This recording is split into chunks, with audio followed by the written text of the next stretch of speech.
All right, let's head down to Miami. Let's talk to one of the key pieces this year for Inter Miami in their run to the postseason. Drake Callender, goalkeeper for the squad. Drake, thanks for coming on. Yeah, thanks for having me, guys. So let's start out for the team. It was unknown what this year would look like. What did making the playoffs mean to this group? We saw some of the emotion, I think, the celebrations after the Orlando game. Yeah, I mean, making the playoffs was huge for us. Of course, it was kind of a new team this year. Throughout the year, we worked really hard to kind of get to know each other, to bond well on and off the field. And making it to playoffs was, a position we were trying to get ourselves in to, go for the MLS Cup. So, the fact that we clinched this year was huge, and it got us one step closer to our goal. Drake, 2022 has been a really good year for you and kind of a roller coaster of a season for the team. But for you personally, how would you describe your journey in this 2022 season? I made my debut this year. So that was already kind of a big first step in my career. But this is my third year as a pro. So a lot of hard work has kind of got into getting into this position. Especially as a goalkeeper. But this year in particular, there's a lot of up and downs, a lot of adversity, gained a lot of experience and, kind of just figuring out on the field and going through those physical and mental battles were tough. But I think in the end, everything that happened kind of helped me kind of get to where I am now. We want to talk about those mental battles. You've talked about your mental health openly and working on it. How have you maintained that strength in a year like this where there are so many news and there are so many ups and downs? Yeah, well, I mean, when you get to this level, like the professional level, you kind of realize that everyone has like the skills, everyone's fast, like the quality is there. And I think the difference maker is, how guys are able to mentally lock in and strategize and focus. And it's like those small details during a game, and even just in like your life, if you are taking the right steps to improving yourself off the field, then maybe on the field you're going to struggle a bit. So that was something that I really worked hard this year, was making sure that I took care of everything off the field, got my mind right. So then when it came to playing, I could just play free. So important.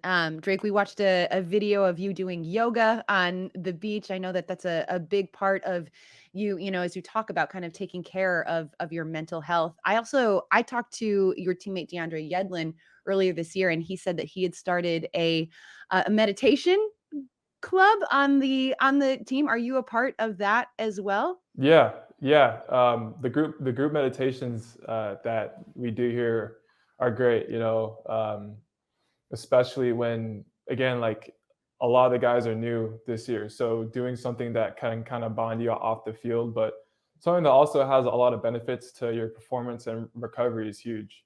And I think with like the meditations and also DeAndre as like a leader on our team, guys were kind of, feeling more comfortable just coming to a meditation and kind of experiencing it, because it's not necessarily a common thing, or I've found that it's not that much of like a very common thing. So for guys to kind of like step into something new has been huge in terms of getting to know each other and creating those bonds. Does DeAndre lead them? Does he bring in someone to do it? Does he pass around the responsibility? I would say he leads it to an extent. He's more like the initiator. Like, he goes around saying, "All right, guys, we're gonna meditate at this time." Kind of asking guys, maybe we have like a group of 4 or 5. He's always the one that's like maybe trying to get another 2 or 3 guys in there. But it's more like during the meditation, we normally use the Headspace app. Afterwards, there'll always be like a small discussion, and he normally leads that. So it's been great to have somebody that is, just has so much experience as a pro athlete, and also is aware of like mindfulness skills that you can use to kind of help you perform. We've talked a lot this year about culture around Inter Miami, and this feels like it's all part of it. I can say for myself, and I know Suzanne as well, we've covered this league for a while. To see DeAndre as a young player leave and come back as, what you're talking about, who he is for not just this league, right, in the BPC and the national team and so much more. What is it that has built this culture in this team, and how would you describe it as a strength? Well, I think this to start, like we have a lot of just great guys, a lot of really interesting, outgoing guys who are just their authentic selves, and it kind of felt like from like the start that guys were getting along, guys wanted to be here, working hard at practice, and when you're giving, your full effort every single day, and you see like the guy next to you working hard, you're just gonna work that much harder. So yeah, I think this year too, it's like we did have some up and downs, not like the best start. We won together, we like lost together, and it's those experiences that can kind of like help you get closer. So I think just overall, guys just wanting to be here and really just seeing each other for who they are and supporting each other when we need it. Drake, we had your gaffer Phil Neville on our podcast about a month ago, and I loved the conversation with him. He was just he keeps it very real, and he seems like a guy who has done a really incredible job of maintaining that culture on the squad that you're kind of describing, letting guys just be who they are. What can you tell us about his coaching style? Why do you think it has resonated with this group? Yeah, I think Phil is a great leader, motivator. Like pregame talks, he's great. He's, works hard with us. He's not just coaching. He's out on the field before practice doing runs. He's running after practice. So when you have someone who wants to put in the work with you, you're just as much willing to put in the work. Can he still play? Still ball. I mean, I wouldn't say he's like involved in any of the drills, but I mean, he stays fit. I think if he needed to, he could play with us. Breaking news: Drake Callender reports Phil Neville will start in the opening round of the playoffs for Inter Miami. That's great to hear, though. Mm-hmm. What's sort of his themes on those pregame speeches? The rah rah. Where does he lean on? It's more just like focus on us, focus on our style of play, work hard for each other. It's like, yeah, we worked on tactics and whatnot, but what it's gonna come down to is more just like the effort you give, the attitude that you have, and just like the grit and mentality going into the game. Let's focus on you. You are a finalist for the 2022 Goalkeeper of the Year. You said you made your MLS debut this year, 24 starts in MLS action, and now you are honored as one of the top 3 goalkeepers in MLS. What is it like to get that honor from the wider MLS soccer community, and sort of what was your reaction? Yeah, I mean, it feels good. Like I guess to be in that conversation, always trying to learn and grow along the way, and to get some recognition is great. But I mean, I don't know. For me, it's like I show up to training, I show up to games, I just try and do my job the best that I can. And I like to keep it simple. Just win games, keep the ball out of the back of the net, and just give it your all. And if you do that, you won't have any regrets on the field. So, yeah, I mean, it's cool. When you kind of think of how far you've come, since you're a little kid playing soccer, and you go through all like the different levels and stages, and a lot of these guys that I'm competing with, I like looked up to when I was younger. So to kind of be in the mix now. Yeah, this is cool, but we still have 4 or 5 games left to play. Do you get to vote for yourself for these? Because I know the players get to vote on these end of season awards, but like, did you vote for yourself for Goalkeeper of the Year? I'm always curious, like how this works. No, I didn't. No? I actually voted for Andre Blake. I think he's had a really, really good year. Oh, that is an honest man. We appreciate you for that. that. We were debating it before we got on. Susanna's like, I would clearly vote for myself. And Yeah. I'm like, I would never vote for myself. I'm way too embarrassed about myself. I'm just vain. Yeah. Oh, not at all. You're just confident, which we appreciate. Confident. There we go. Drake, I wanted to ask you about this. It's been sort of a historic year in one way, in that at the All-Star game, all 3 goalkeepers were Black for Major League Soccer. And now 2 of the finalists, yourself and Andre Blake, are. It's not a position that historically we saw have, a ton of Black players in it. What do you make of the shift, and what's it like to sort of be the changing of the guard here? I think it's great, to kind of have that representation in this role is huge. You see Black goalkeepers here and there throughout the league.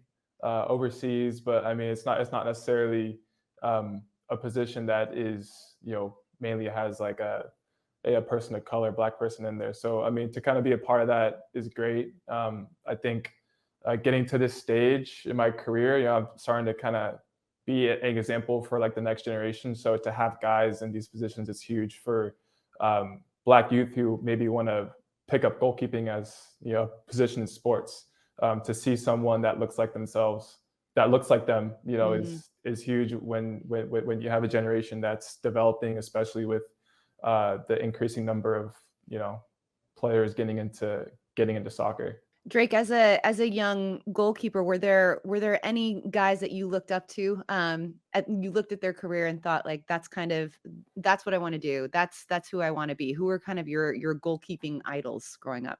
Yeah, growing up, it was Brad Friedel's, Tim Howard's, Sean Johnson, Andre Blake. Like these are guys I was watching, when I was still in the academy and that were pros then. And it was really cool to kind of look up to those guys and see how they've done in their careers thus far.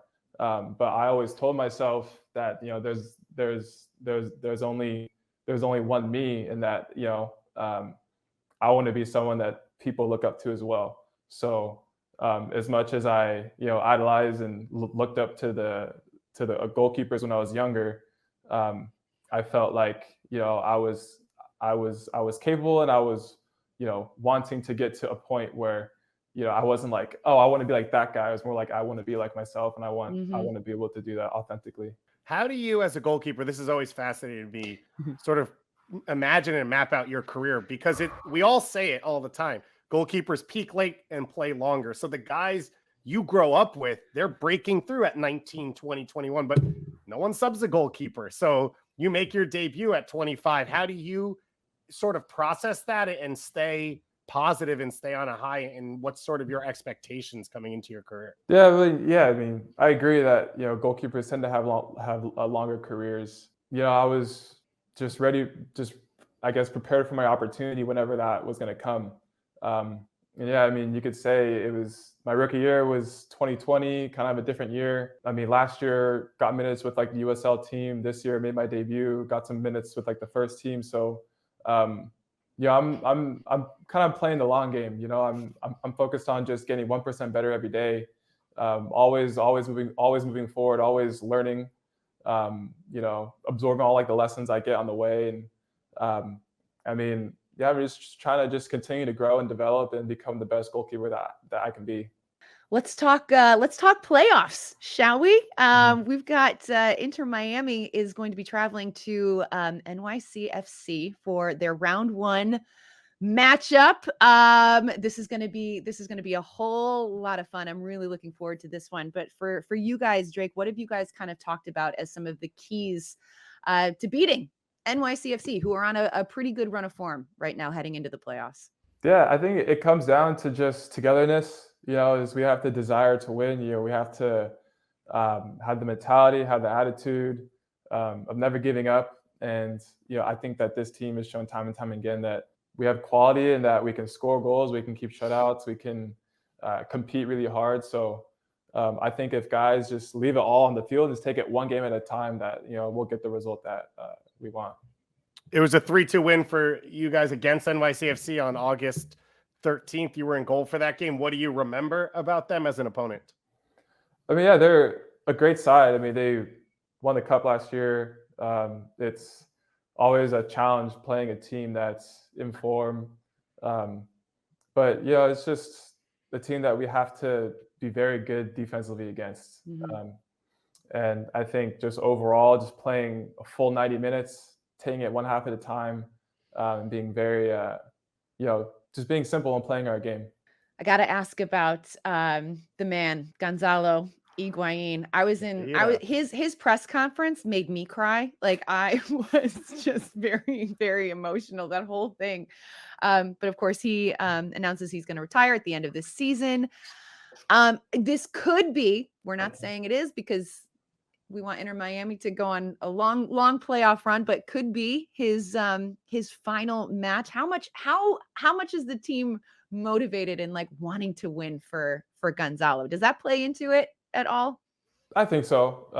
I mean, Gonzalo's one of our leaders. I mean, he's what he's done and where he's been, and is otherworldly. This guy is world class. Even at this stage in his career, I mean, you can tell by the last stretch of games that we've had, the role that he's played and the impact that he's had in us getting the results that we needed to get here. More than that, though, like guys look up to him. I mean, he works hard in training. He's supportive. He pushes guys. And it's funny. I was having this conversation the other day that I mean, Gonzalo got here, I think it was like mid-season in our inaugural year. And I think over like the 2 or 3 years that he's been here, it's made me a better goalkeeper because I had Gonzalo Higuaín shooting on me. And I think a lot of people recognize that, is that even though in practice that we're competing with each other, he's someone that pushed me. He's someone that forced me to improve, and having someone of that quality and that skill working day in, day out, and then performing on the field too has been immense for our team. So I think the guys are going to be motivated to kind of send him out, send him off on a good note. I assume you can't fall asleep a lot in training with Pozuelo and Higuaín just hunting all the time. Yeah, well, it's good they're on your team when you play in the competitive games, though. Yeah. In MLS, it is the playoffs, which does mean there must be a winner, which also means there could be penalty kicks. As a goalkeeper, how excited are you about that prospect, and how do you prep? Yeah, I mean, it's just doing your homework. I mean, there's a lot of PKs that go on throughout the year. So taking note of that, following your gut feeling, whatever, I have my strategies of, getting a sense of, where the shooter is going to go. But again, it's just being confident in yourself, believing that you're going to make the save. And if it comes down to PKs, and just knowing that if you prepare well enough, then, you just go out and do your thing. So a combination of gut feeling and preparation. That's what you go with in those situations. Yeah. Whoo! Yeah, I already feel stressed. I know. It hasn't happened, and we're not even going to play. I crumble. This is why Drake has to keep his mental health strong, as well as that's why he's on the field and we are sitting here on a computer talking to him. But we appreciate you, Drake, being so generous with your time, coming by, chatting with us. It's been awesome watching you do your thing this year. There's more great young players in this country that get opportunities, and every time someone succeeds, I think it pushes the door a little bit more open for the next generation. So thank you for what you've done this year. Congratulations and good luck. All right, well, let's go to Dallas now. And who else do we want to talk to when we're talking FC Dallas, except the legend himself, the boy, Sebastian Lletget. Sebastian, how you doing? What's up, man? All good, all good. Thank you for having me on here. It is the culmination of a hectic year for you. You've been traded 2 times, once from the Galaxy to the Revs, and then to Dallas. How do you sort of put all that into context? How do you feel right now? It's wild, man. I've kind of like purposely steered away from trying to wrap my head around it, because I think it's just such a crazy thing to go through as a player, and just being a regular person, having to move, and just the logistical things that go along with that, and let alone the emotional side. But I will say, I am a big believer in things happen for a reason, and I'm here. I truly believe I'm here for many reasons, and I'm just very happy, man. It's such an amazing place. I've been welcomed with open arms, and yeah, man, it's just been great.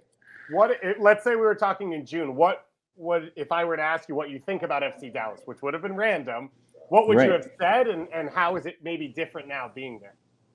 I think it's funny because people have asked me that, and I was thinking about it, because I know obviously I'm closer with Paul, and I have spoken to a number of people around the league who've played against FC Dallas. We played them early on in New England, and obviously I know Nico very well, and it always just seemed like a place I would have loved to have been, but obviously I made my decision, and it was going all right at the time.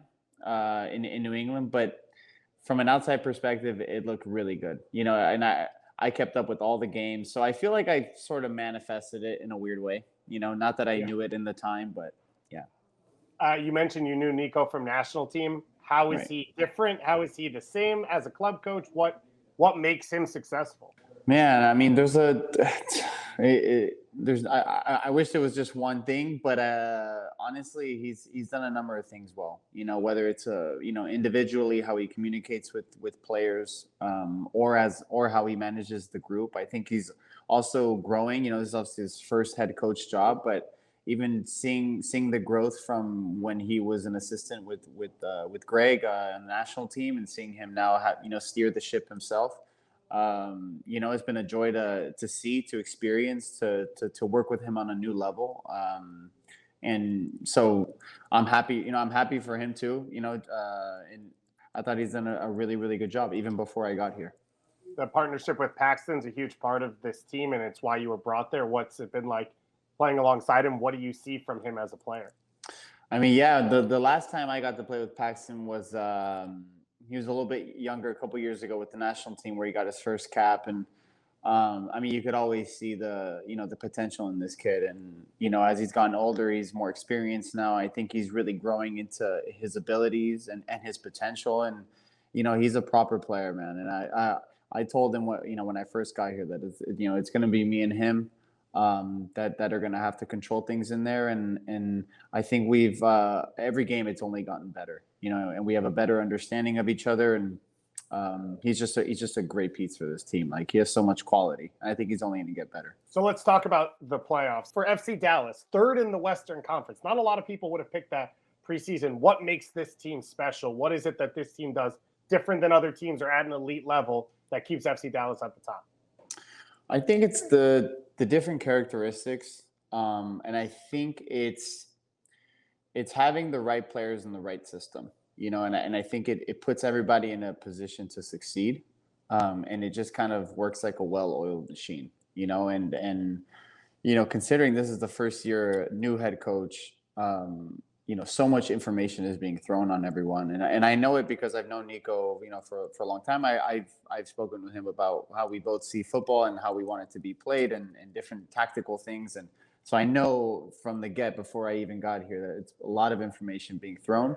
But I think the boys have it's incredible how much, that they've taken on. And it's just, there's a lot of structure, there's a lot of detail involved. And, I think that's only just gotten better. You know what I mean? And then I think someone like myself, who's a little bit more experienced on just having games under my belt, different types of games, high level games, and then also knowing the system, I think that's really what's going on here, I feel. And then you have obviously individual ability, like Jesus, Paul, Allen. I mean, you got so much talent up there, and so it makes things not easy, but easier for someone in me and Paxton's position. That attack is special, but the defense, the last 9 home games, you haven't given up more than 1 goal, undefeated in the last 7.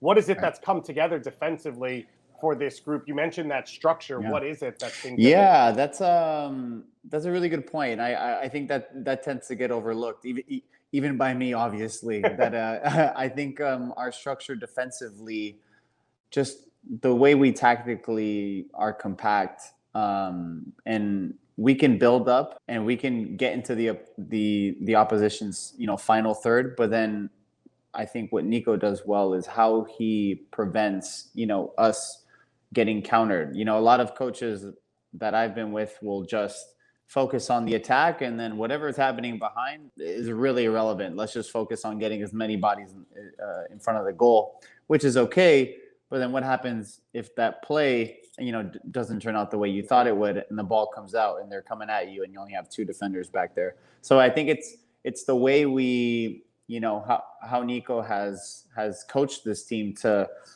in different scenarios on how to defend, even when we're attacking. You mentioned this is the time of year you wait for the playoffs. You've got some guys in this team who haven't been here before. Alan Velasco, new to MLS, Jose Martinez, some other pieces as well. As a veteran guy, what is the descriptor that you give of how this is different from the regular season? Well, first, like it's like you have to raise your level of awareness, the intensity that comes with a playoff game, but then sprinkling you have to have the calmness, because there's going to be a lot of things that can distract you even when you're playing at home. I know we're all happy about playing at home, and it could be an advantage, but I don't think we should depend on the fans. We should play the game that we know how to play the game that we've been preparing to play, and I think everything else will come from that. But the intensity is unmatched. Like I will say that is probably the biggest highlight that I think anybody who's playing will feel. Alan Velasco has been special in year one. Jesus Ferreira has been incredible. What do you see from those two young players? And I told you before, I picked you guys to win the Western Conference. A lot of that is going to be on the shoulders of Jesus Ferreira. That's a young guy. Yeah. Is he ready to carry sort of a responsibility like that? I think I'm gonna. Yeah, honestly, I have full confidence in this. I mean, I know he's not a kid, but I always say he's, for as much as responsibility that he has taken on, I think what he's done with it and how he's carried himself is, unparalleled for people his age. It's incredible. Just the performance mentality, day in, day out, the work rate. And I think, he's had to go through his own process. But man, I have full confidence in him carrying this team, man. I think he's done it the whole season, and I don't even think that that's kind of how we approach it. But of course, there's going to be moments in games where I think he's going to put it on himself in a healthy way, as much as we'll lean on to him. And I think he makes people around him better. Which is that's where I think one of his very special qualities, lies, is where he makes people like me, people like Paul, everybody around him, as for himself, better. So he's a special talent for sure. He may not have to do it all because you are playing against Minnesota, who you love playing against. You had 2 assists on September 3rd. Dallas won 3-0. You have 4 goals, 3 assists all time against Minnesota, which is second most against any team you've played against in MLS. Do you know what the first is? You don't have to know. LAFC? No. Close. Seattle, a rival, a Western Conference really? team. Yeah. I did not know this. Okay. There you go. Unfortunately, Seattle didn't make the playoffs, so we'll be less relevant. Yeah, I guess we don't have to worry about that one. No, but yeah. I mean, God, yeah, that might be true, but I just, maybe it comes with age, but I'm so focused, like I totally forgot about any other time. I think obviously, we'll look at video and I'll look at individual clips that I'll play against them, but I never once did I think, okay, this is the team that every game is so different. And again, this is going to be a playoff. I played against them in the playoffs away. Mm-hmm. And just the identity of that team is it's never easy to play. It's never easy to play against them. So I'm as focused as ever. The big, obviously, I would assume, first point on the checklist when you guys talk is Reynoso. He will be in central midfield. It's not your role individually, but you have to help slow him. What's the conversation around trying to defend a guy like that? Yeah, I mean, I think it'd be naive for a team like us to think that he's irrelevant, because we shouldn't be worried about him or them and just worry about us. But we have to. We have to. I think it's a reality. He has a lot of quality. I think he's the engine of that team, especially seeing it firsthand, having that feeling when you're in there, in hand-to-hand combat, with the team, and feeling like, yeah, he's that guy where if he has the ball, something can happen at any time, even if they're out of shape, even if they're, in transition, far away from the goal, something can just pop up. So we have to be very, very aware. But again, calm and focus on what we're good at, what we can do, and how we can impact that. Alan Velasco coming back is huge for you, but it also means you have to reintegrate him. How does that sort of work as a team, and how does he affect you guys? How does he change the way you play? Yeah, I think Alan, he gives us something different. He adds another layer, layer of just versatility in this team. He's very different from Paul, very different from Jesus, very different from myself, any other winger we have. So You're right. He obviously, unfortunately, is coming back from an injury. I thought he did so super well against Kansas City last week. But again, those are 20 minutes, and you want to build on that. Obviously, I think his confidence is always on the sky high. He's a very typical young guy who has like full of energy and just always wants to attack, and it's refreshing and it's amazing. But you know, we do have to manage that a little bit, just considering how long he's been out. But again, I have full confidence in him. So week 1 of the playoffs here. I told you I picked you to win the West. Is the term MLS Cup being talked about in the locker room? Is it being mentioned specifically? I think it has been. No, it has specifically. I think we're definitely trying to speak it into existence. You know, it's one of the biggest points of the conversation, but I think it's more of the umbrella, you know, and then under that umbrella is kind of each step on how we get there. And so that's the way we've been viewing it. That's the way we've been speaking about it to one another. Because if you don't get past the first 3 games, you're never going to get to the MLS Cup final. So we have to just, you know, really hone in on step-by-step process.